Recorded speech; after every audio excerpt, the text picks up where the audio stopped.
It's the right time. I still love this job. I love doing what I'm doing, but I transitioned out of the leadership role on the Ag Committee, and in order to fully commit to a leadership role, I would need to argue I could stay for 6 years, and that's way beyond what I need to do. And so this is a good time to transition. This will finish 16 years and 8 terms.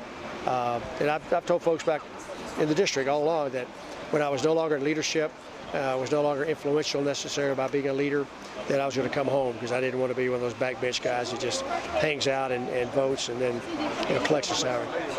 Did you also say you wanted to spend some more time with your family? Of course. It's been Suzanne has put up with innumerable issues with us being in Congress. She was going back and forth to D.C. some, but we spent way too many nights apart. And I can really, in all good conscience, can't ask her to do that much longer. Has this last year been more difficult than usual? It's about the same. It's just a cumulative effect. I got to have a grandson with me last summer as an intern on the Ag Committee, so I got to spend a good time with him. So it's been some hit or miss, but the cumulative effect is there, and plus looking at do I commit to another 6 years? Do I do now? Now's the right time. What's your message to West Texas? Well, they've got a good responsibility ahead of them to pick the next member. That job is important. We want somebody who can lead. We want somebody who can be influential. We want somebody who'll listen and work hard at the job. And so pay attention to the electoral process.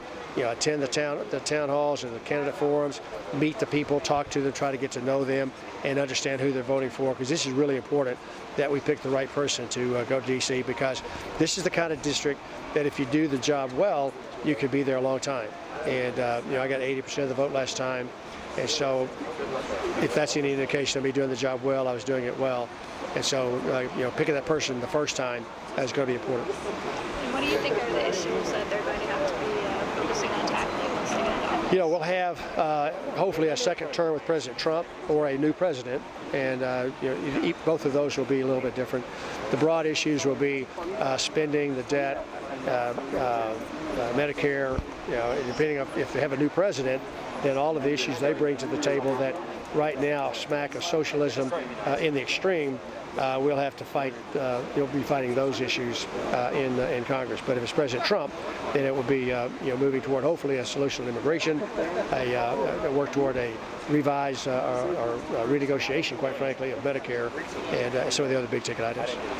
Is there anything that you wish you would have gotten more accomplished on before you? Oh, sure. I mean, it's a never-ending job. You're not going to ever work yourself out of a job. We've borrowed too much money. We spend too much money. We don't spend it as wisely as we should. We do things at the federal level that should be better off left to the states and the local economies to make that happen. But the things that I could have an impact on, I'm proud of what I've done. But there will always be. No one leaves Congress saying, well, everything's fixed. We really don't need Congress to go into session next year because we got it all done.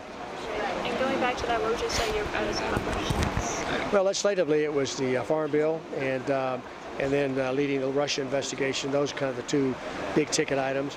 But day in and day out, I had good people here in the district, in all 6 district offices, who help individuals every day deal with some struggle they've got with the executive branch, whether it's Social Security or Medicare or VA, whatever it might be.